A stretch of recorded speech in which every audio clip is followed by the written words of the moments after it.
নমস্কার। আজকে এখন আমরা সিলেটে আছি, বাংলাদেশের সিলেট শহরে। তো বাসুদার আমরা আমন্ত্রণে আজকে বাসুদার বাড়িতে চা খাওয়ার একটা আমন্ত্রণ ছিল। চা খেতে খেতে আমরা এখানে বাসুদার কণ্ঠে, বিপ্রেশের কণ্ঠে, আমাদের সঙ্গে আমার সাথে শিলচর থেকে বড়া কণ্ঠের পত্রিকার স্বত্বাধিকারী সন্তোষ চন্দ্র মহাশয় আছেন,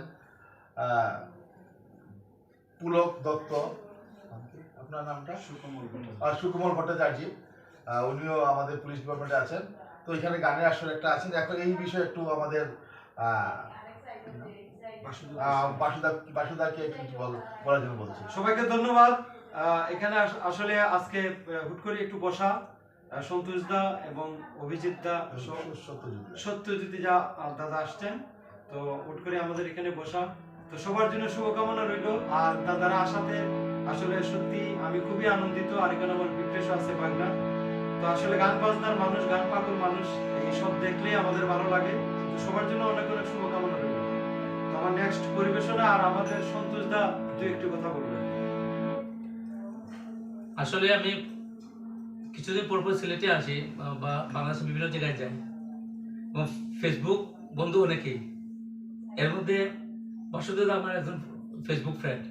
আমি অনেকবার নিমন্ত্রণ করেছি বাসুদাকে শিলচর যাওয়ার জন্য, উনি সুযোগ করে পাননি। তো এবার আমার অনুষ্ঠান ছিল সচিমাতা অঙ্গনে। তো সিলেট আসার কথা ছিল না, হঠাৎ করে কালকে চলে আসলাম। আসার পর আমার দেখা হয়ে গেল আজকে। তো এই লোভ আমি সামলাতে পারছি না। আমি ওনার আমন্ত্রণে আমি সত্যদাকে নিয়ে আমার ছোট ভাই পুলক, বিপ্রেশ, সুকুমার ভট্টাচার্য, ওদেরকে আমরা সব বসে গেলাম আজকে একটা জলসায়।